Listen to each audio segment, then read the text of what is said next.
My brother looked me straight in the eye, smirked, and slid the termination papers across the desk. "The company needs to evolve beyond your limitations, old sister," he said.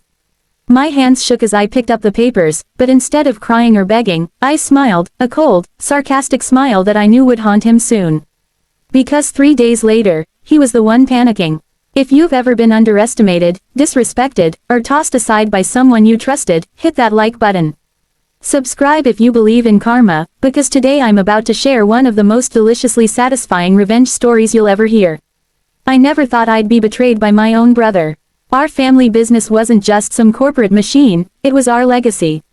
My father started it 40 years ago with little more than grit and determination.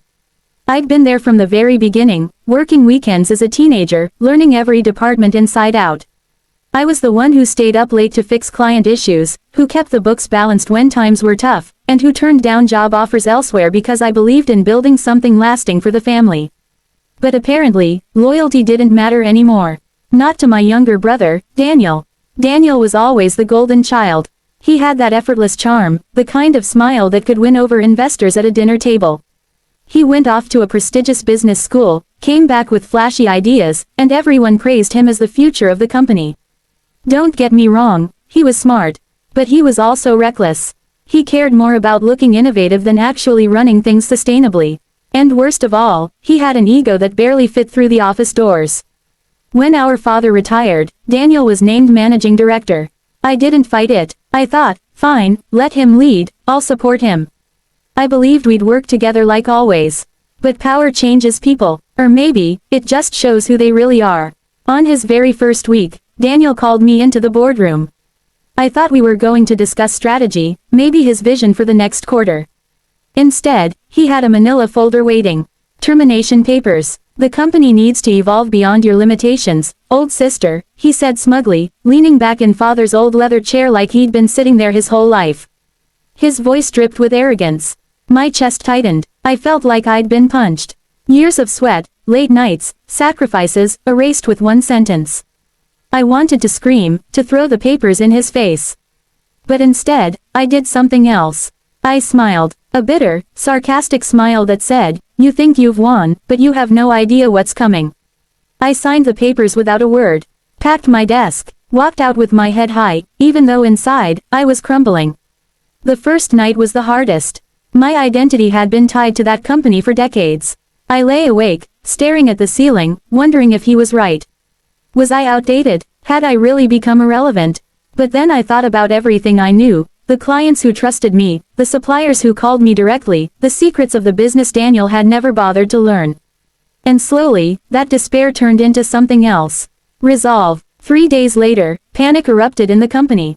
You see, Daniel had fired me without considering one crucial detail. I was the backbone of the operation. Clients didn't know him, they knew me. I was the one who had nurtured relationships, negotiated deals, and built trust over years. Without me, those relationships began to crack. It started small. A supplier refused to deliver until their overdue invoices were cleared, invoices Daniel hadn't even known about because I handled them.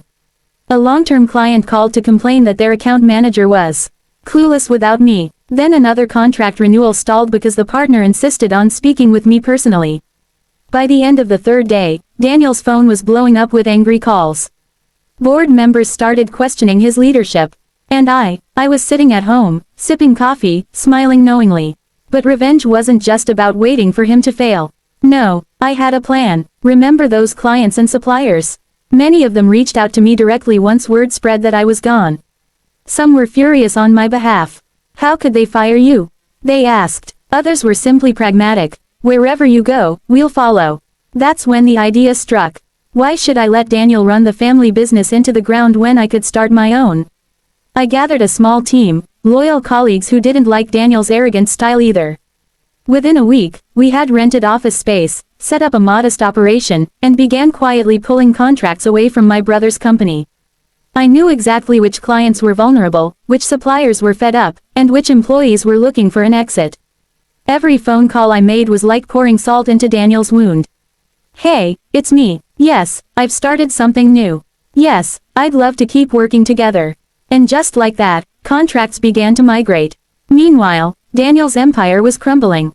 The flashy pitches and buzzwords couldn't hide the fact that he had no idea how to run the day-to-day.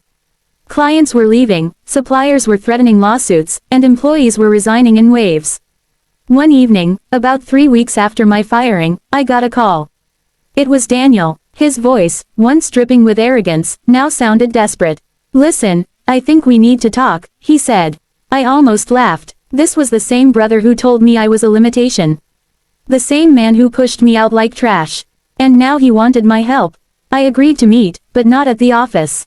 I chose a neutral cafe, one I knew was packed with business people during lunch hours. Let's just say I wanted witnesses. Daniel showed up looking tired, stressed, with dark circles under his eyes. He wasted no time. "I made a mistake," he admitted. "The company, it's not the same without you. Clients are leaving, the board is furious. I need you back." Oh, the satisfaction I felt in that moment. I leaned back, took a sip of my coffee, and looked him dead in the eye. "You fired me, remember? You said I was too limited, too old.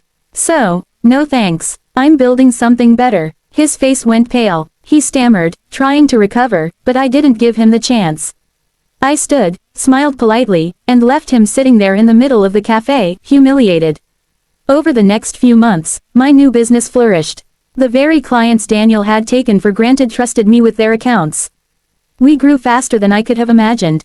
Meanwhile, Daniel's company bled money. Eventually, the board voted him out. The best part, some of those same board members came knocking on my door, offering partnerships, even investment. It was poetic justice. My brother had tried to erase me, but in doing so, he cleared the path for me to rise higher than ever. The image of Daniel sitting in that cafe, begging me to return, will forever be etched in my mind. That arrogant smirk wiped clean, replaced by desperation. That was my victory. Not just building a stronger business, but proving him wrong. Proving that I was never the limitation. He was. Betrayal hurts, especially when it comes from family. But sometimes, life gives you the sweetest chance at justice. My brother tried to bury me, and instead, he planted the seed for my success. That's the thing about revenge. When it's rooted in hard work and truth, it doesn't just taste sweet. It tastes unstoppable. If this story gave you chills, smash that like button and let me know in the comments, what's the most satisfying revenge you've ever seen? And of course, subscribe for more stories like this, because trust me, there are plenty of people out there who think they can get away with betrayal. But karma always has the last laugh.